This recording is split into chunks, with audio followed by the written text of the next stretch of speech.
My name is Flyin Brian J, and as the title of this video suggests, I am here to talk about Jon Jones and his latest saga.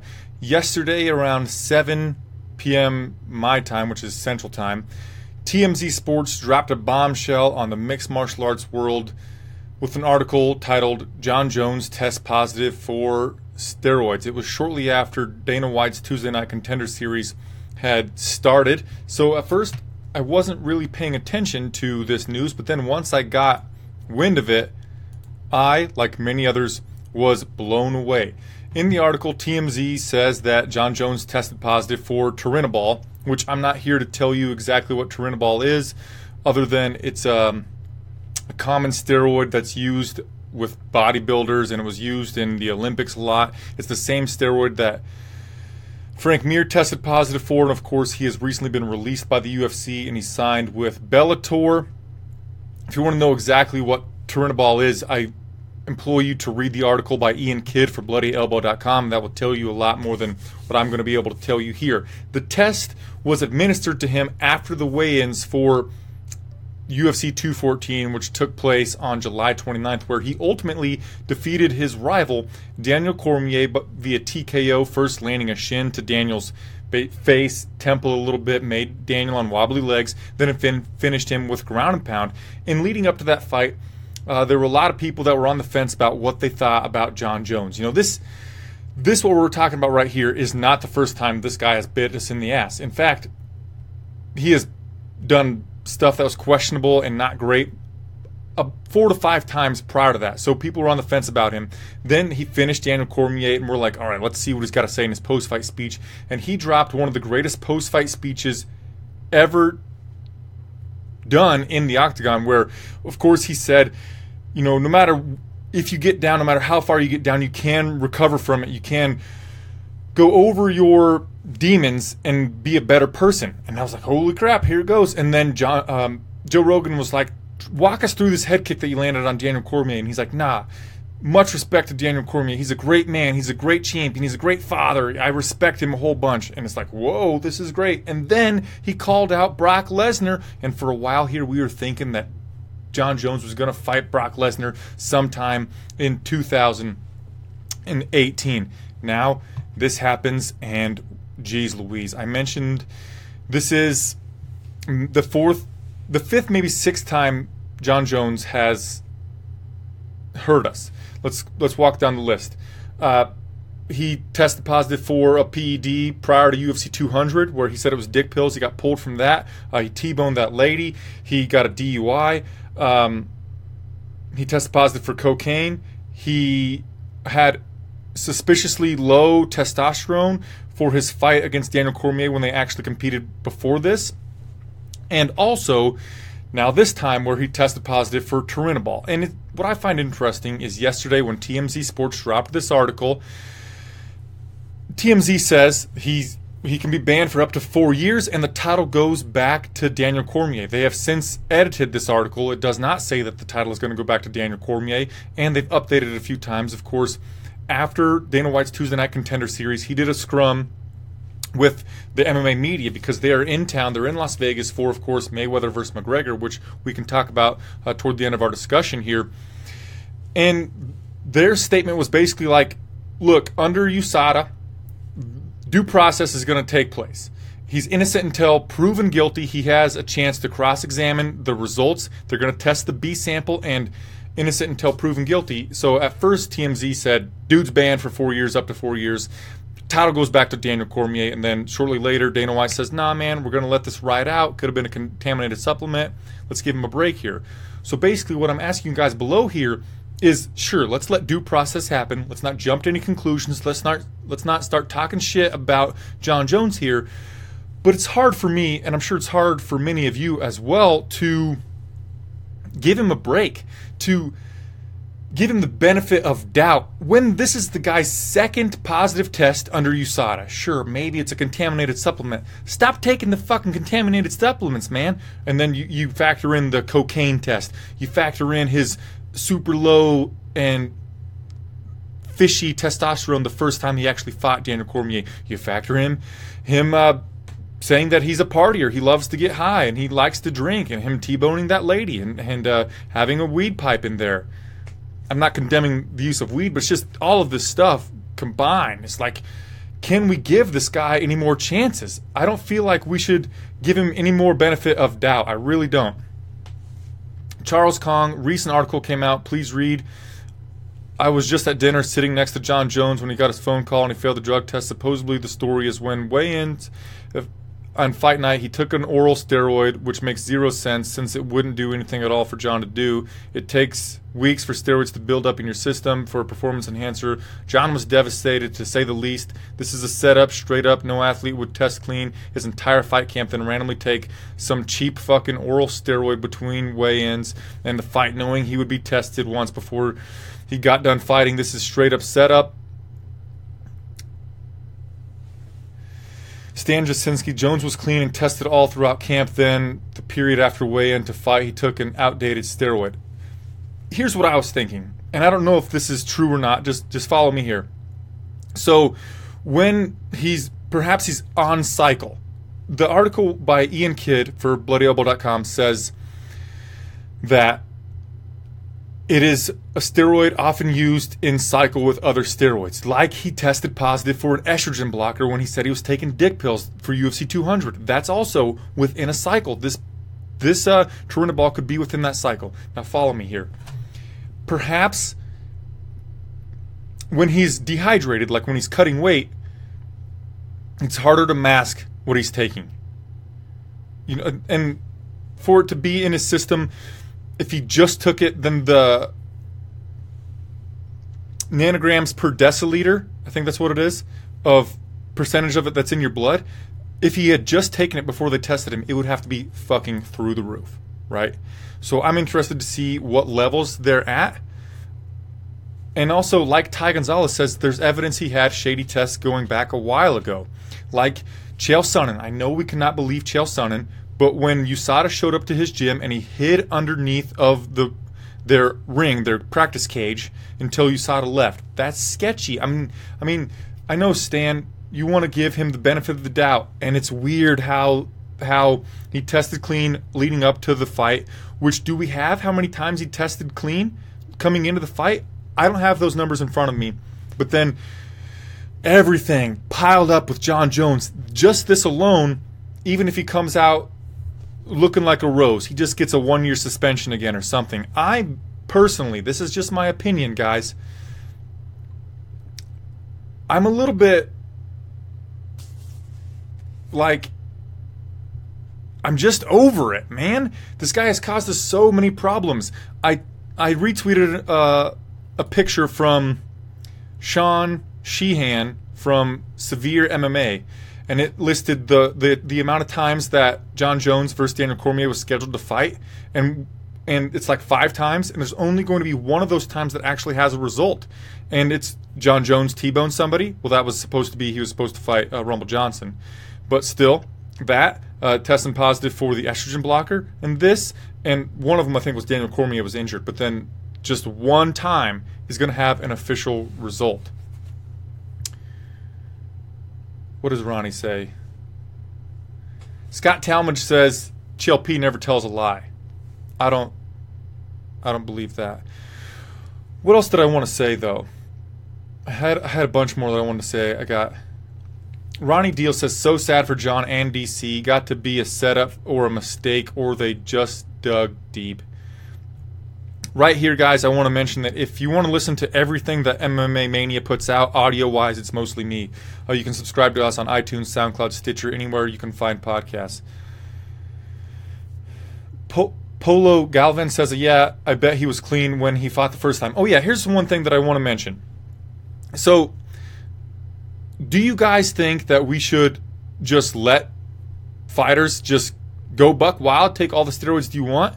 Or do you think that we should keep USADA around, keep it being strict? I know there's going to be 2 camps. There's going to be the camp that says, let them do the roids. We're going to have fun fucking fights. Then there's going to be the camp that's just like, man, fuck that shit. I'm so tired of Bones. I'm so tired of all these guys testing positive for PEDs.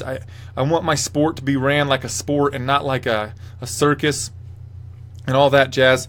And the next thing I want to talk about was I was in an argument last night with one of my buddies. It wasn't a heated argument. I think it was a respectful argument, at least from my end. That's how I saw it. So the argument is, Jon Jones, it was a masterful game plan, and Rumble Johnson tweeted this as well. It was a masterful game plan that he executed against Daniel Cormier. The technique that he used cannot be given by performance-enhancing drugs, and that's true. The technique has to be there.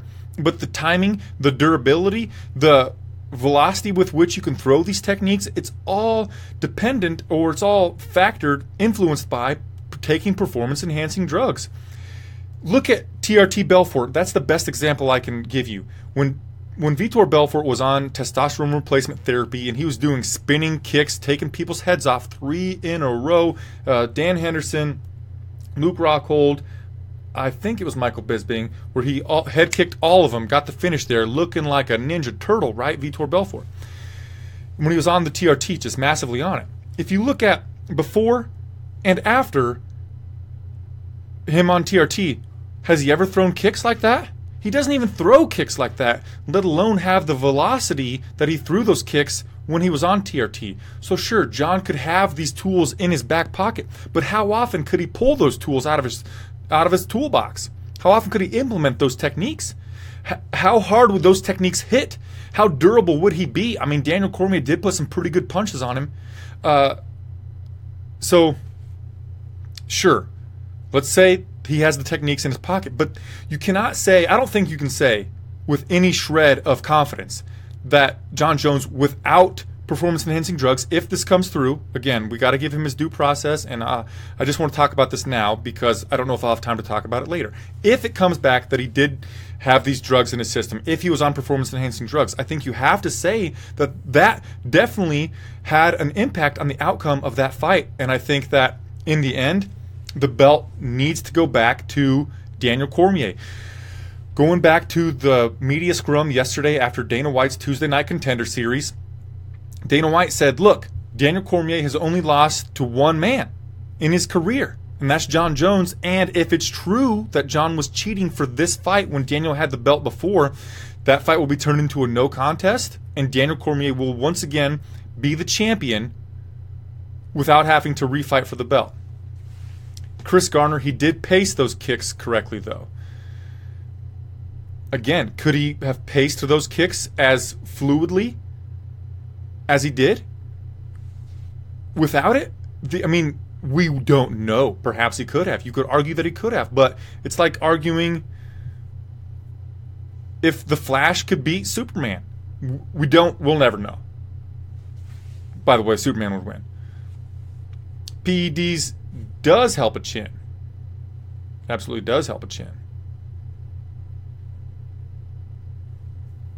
Sparingly. Sorry, Ronnie, what are you talking about, brother?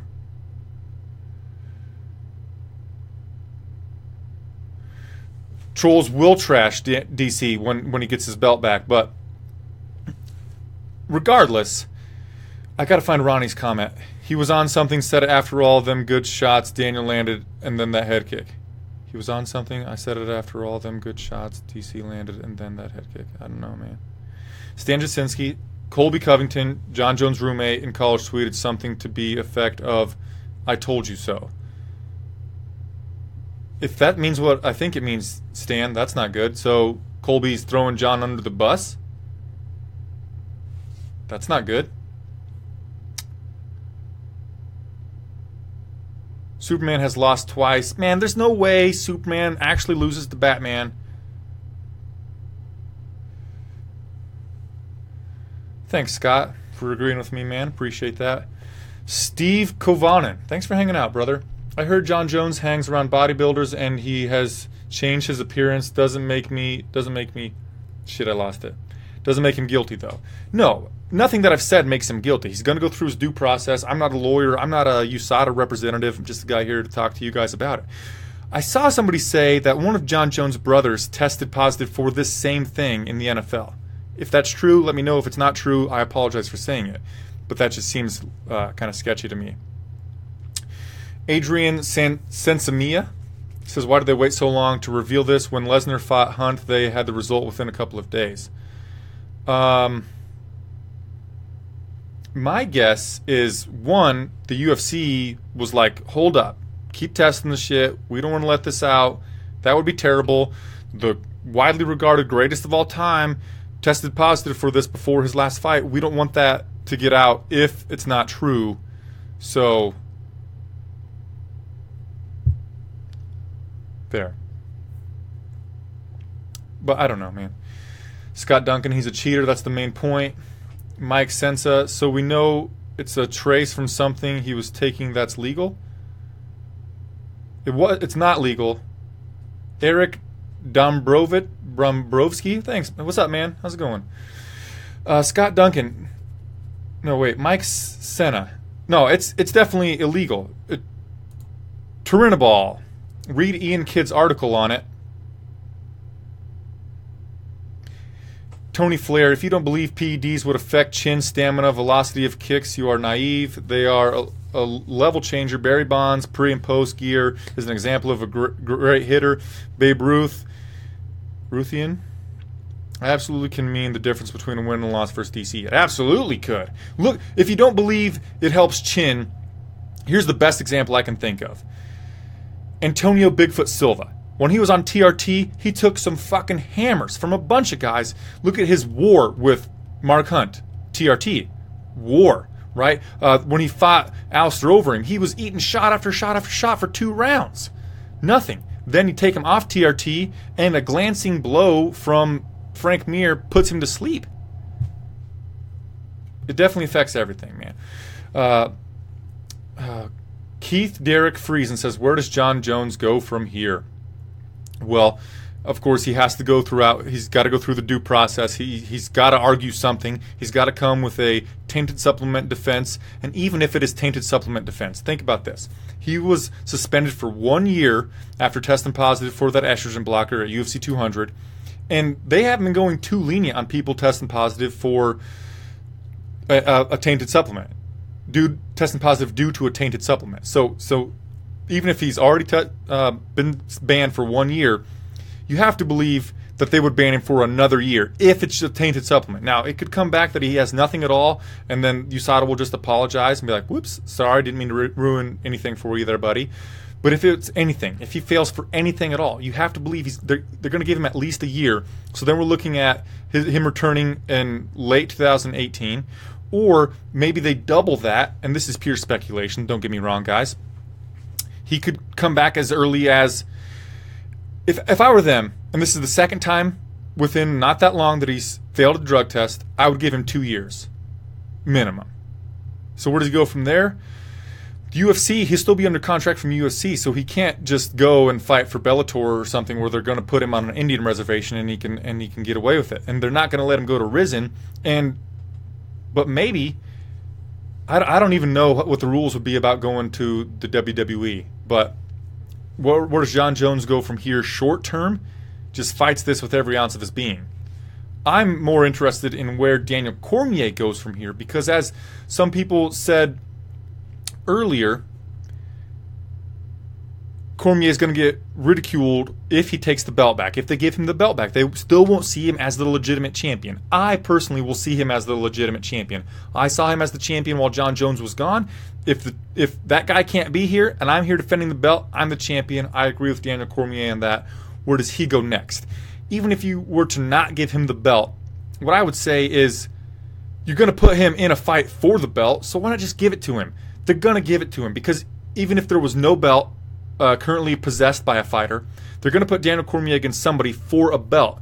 And if they say that he already has the belt, it would help get an extra couple tens of thousand pay-per-view buys if they say, he's defending his belt again. Or he's defending his belt, rather than it's a unification fight. And as for an opponent, I think it has to be Volkan Oezdemir. Because who would be next in line? Alexander the Mauler Gustafsson. Alexander the Mauler recently got a shot at the belt against Daniel Cormier, was unsuccessful. Fucking incredibly fun fight. When Jones was the champion up until yesterday, or he's still the champion, we haven't taken his belt from him, so again, we're speculating. It was going to be, we thought it was going to be Gustafsson versus Volkan for a shot at Jones. And now, if it's Cormier, you just take out Gustafsson, and it's got to be Volkan Oezdemir. That's not going to sell very many pay-per-view buys. Sorry, I've been neglecting the chat, guys. David Cordova. Hey, Brian, he tested clean the other than fight day. Does that take effect? Does that affect you the days of? Does it work that fast? Still wrong use. No, it wouldn't affect you that fast. It absolutely would not.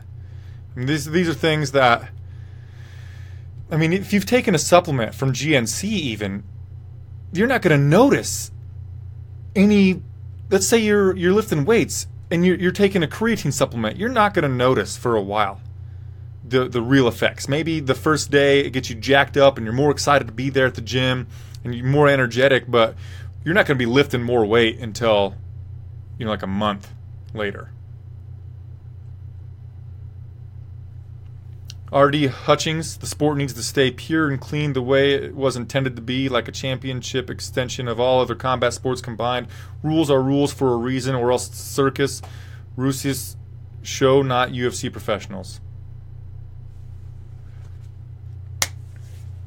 Ty Flair, even if he gets a shorter suspension, how much does his marketability suffer? Does UFC main event him again, knowing he can tank an entire pay-per-view with his behavior? Do the new owners think that his taints the sport and distance themselves?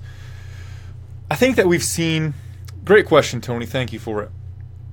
I think that we've seen in recent time about WME, IMG, ran UFC. They're all about the money fights. They're not caring about the legitimacy of the sport. They want to make back their money from that $4.2 billion that they spent to buy the UFC. So I think they keep main eventing him. I really do. Whenever he comes back, the dude's going to main event. Easy sell. This dude is a bad motherfucker. He's a cheater. This good guy is going to come in and take him down. Or, once again, you sell the redemption story. I just think this doesn't hurt his marketability at all. Let's say you just turn him into a heel, like Floyd Mayweather. His fights sell buku amounts of pay-per-views. The reason is nobody's a fan of Floyd Mayweather. Everybody tunes in because they want to see that man lose. So if Jones could actually make it to the cage again, even if it were, he tested positive again like this time, he actually made it to the cage, he got to compete, he put on a show, good pay-per-view buys. I think it was in the 800,000s, wasn't it? Maybe 880s, what I saw, some shit like that. I could check. But I don't think that it takes away anything from his marketability. Guys still will sell fuckloads, and all you have to do is just turn it from redemption story to, look, I'm the bad dude. Do the Chael Sonnen thing.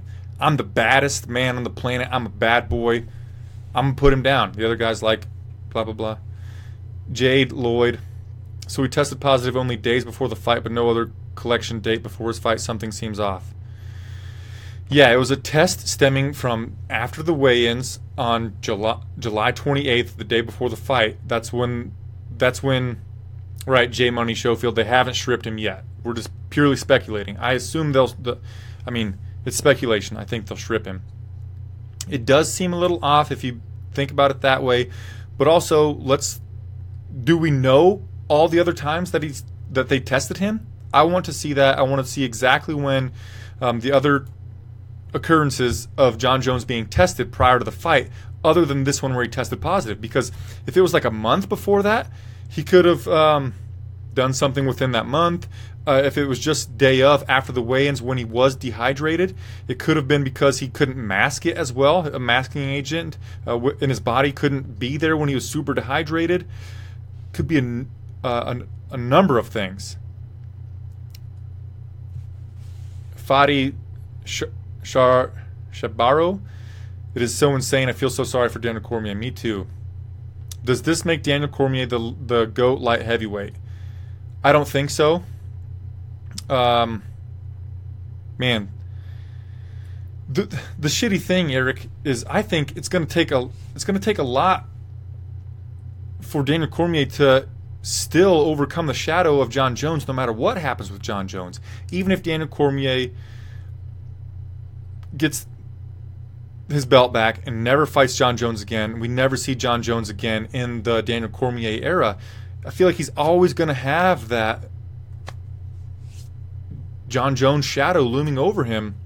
And as Ronnie Deal says, he'll always be number 2. It sucks. Sure, Dana says that Cormier is the light heavyweight GOAT because of this. If it is true that Jon Jones tested positive for something, if they do ban him, if he does get a suspension. But in my eyes, he just can't be. And that sucks to say. But maybe I'll change my mind if he does something really impressive soon. Thanks, Eric Dombrowski. I appreciate you for hanging out. I don't know. Is there anything else we need to cover with this? It sucks for everyone involved. It sucks for fight fans because Jon Jones is fun as fuck to watch. And now we're going to be just questioning every time there's a light heavyweight fight, like, is Daniel Cormier really the best? Was Jon Jones actually on something? It sucks for Jon Jones, obviously. He's shot himself in the foot numerous times. It sucks for Daniel Cormier because even if he does get the belt back and even if he does defend that belt again, it's still going to have people like me questioning, is he the best? It sucks for the WME IMG because Jon Jones is a big moneymaker. It sucks for Dana White to have to deal with the stress while Maymac is happening and he's focusing on that. Scott Talmadge says he thinks he's going to see Jon Jones doing more grappling. Yeah, sure.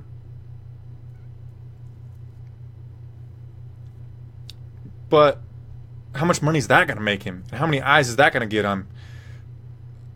I think that he might do some grappling. Go to WME or go to the WWE, go to the WWF, do some pro wrestling. If the UFC will allow you to do that while you're suspended, so you can make some bucks, keep your name out there, and then that fight with Brock Lesnar could still go down, but it'd be scripted. And then I don't know. I don't want to speculate on Stan Jasinski. Either way, such a huge waste of maybe the best mixed martial artist in our time. Yeah, it's awful. He can't go to Bellator because Bellator still puts on fights in the U.S. and they're still a U.S. company. So if Jones were to go to Bellator, where they would pay him big money, Eric, and they could take him to Indian reservations, and they'd never USADA him, they'd only test him like fight week, and it would be at an Indian reservation so he could do whatever the hell he wanted. The fact of the matter is, if he breaks contract with the UFC to go to Bellator, the UFC is going to sue him for fuckloads. So it's like impossible. Perhaps he could go to Ryzen because they're not an American company or North American company. You know, they're out there, I forget, in Japan, is it? Where the UFC could not sue them.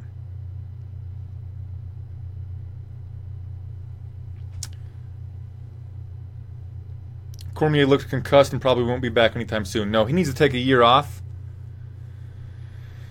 He needs to take a year off that was a massive concussion he suffered. I mean, just look at his actions in the cage after the fight was over. He was definitely very, very, very concussed. Didn't know where he was, sobbing like a baby. He didn't know why the fight was stopped when he was getting his head bounced off the canvas like a bouncing ball, basketball. The man needs to take a year off. So, R.D. Hutchings says Matt Hughes is doing better.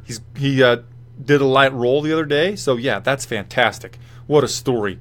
The man took on a train and survived. What a tough man Matt Hughes is. Anthony Chase says, I criticize comments like Jon Jones is the best, but I bet you couldn't beat him.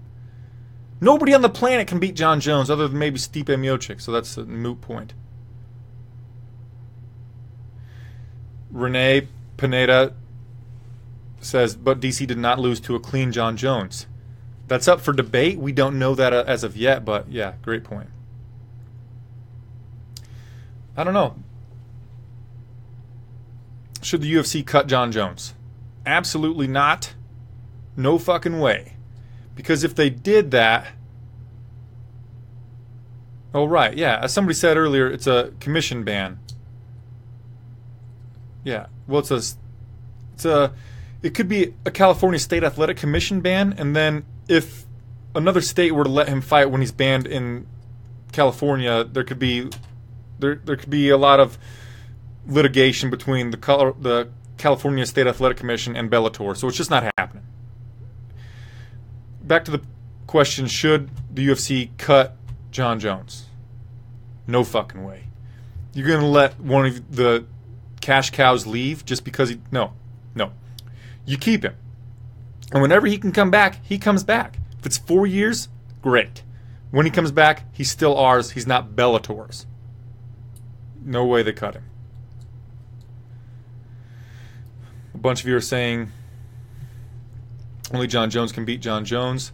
How about we give Daniel Cormier some credit? On 2 of the judges' scorecards, Daniel Cormier won that second round in that fight. And I thought he was doing great. Fantastic game plan. Being the aggressor, getting in tight, getting those uppercuts on Jon Jones, landing some big punches.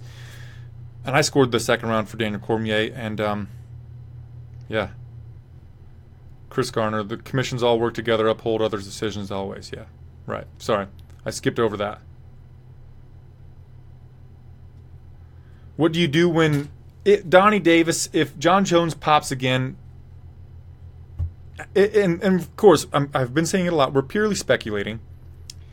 If he pops again after this, so that would be 2 times he tested positive, and it would all depend on how much suspension he were to get this time. Let's assume the worst, 4 years. You lifetime ban him. It has to happen. And that's speculating. If it were to be a 3rd time, it's a lifetime ban, man. Has to be.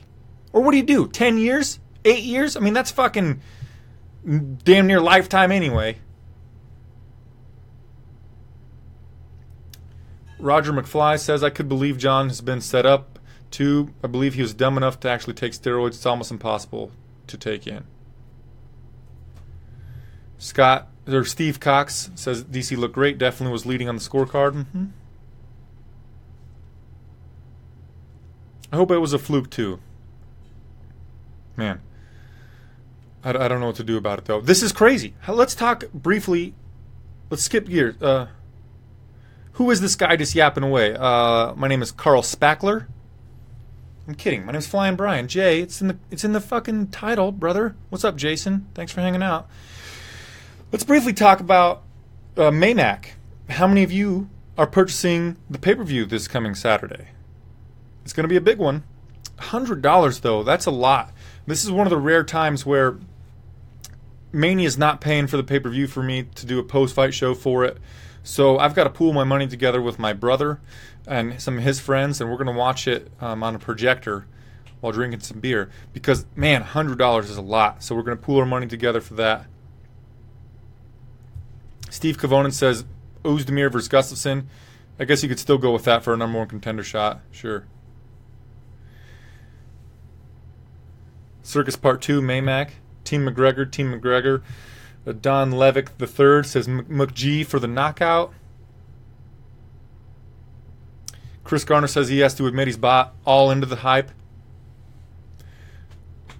Buffalo Wild Wings is charging $20 a person for a cover. Fuck, see, that's expensive for a cover charge.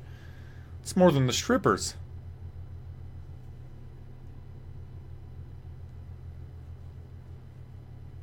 I like this comment from Dan Sperduti. If the card was a mix of both boxing and MMA, I would buy. Just boxing, pass. So I'm not a boxing analyst.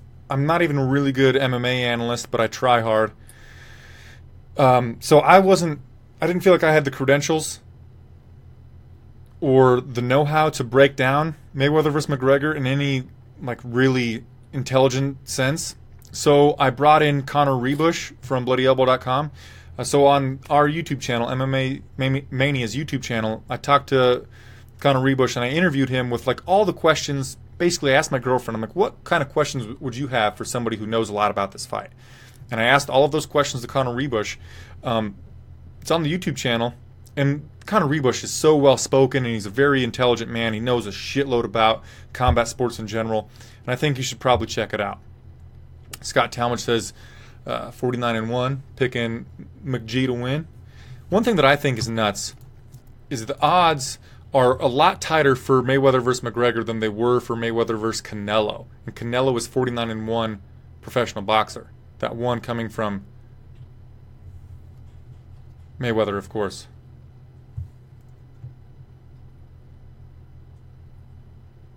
Right. Great point, Tony. It's you couldn't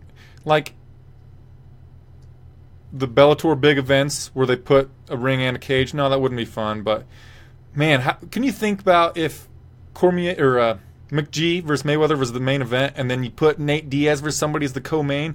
Oh, that'd have been just gnarly as fuck. And then you come back and you have Nate Diaz versus McGregor, number 3, back in the octagon after that. Oh, that'd have been so cool. So fun. Mike Sip. Well, I guess he should have armed himself then if he's going to decorate his saloon with my friend.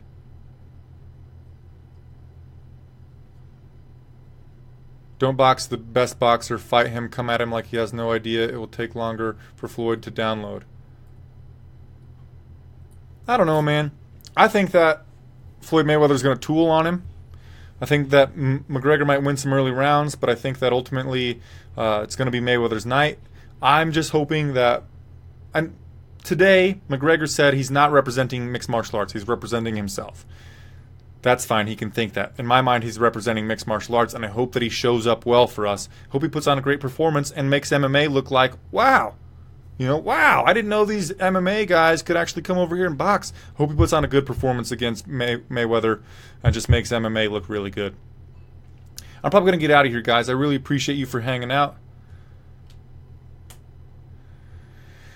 Yeah, I really appreciate you guys for hanging out. Like my Facebook page. If you send me a message, I will always talk to you. I will always interact with you. You can follow me on Twitter, also at Flyin Brian J. I've got all the time in the world to talk to you guys via text message, basically, about fights.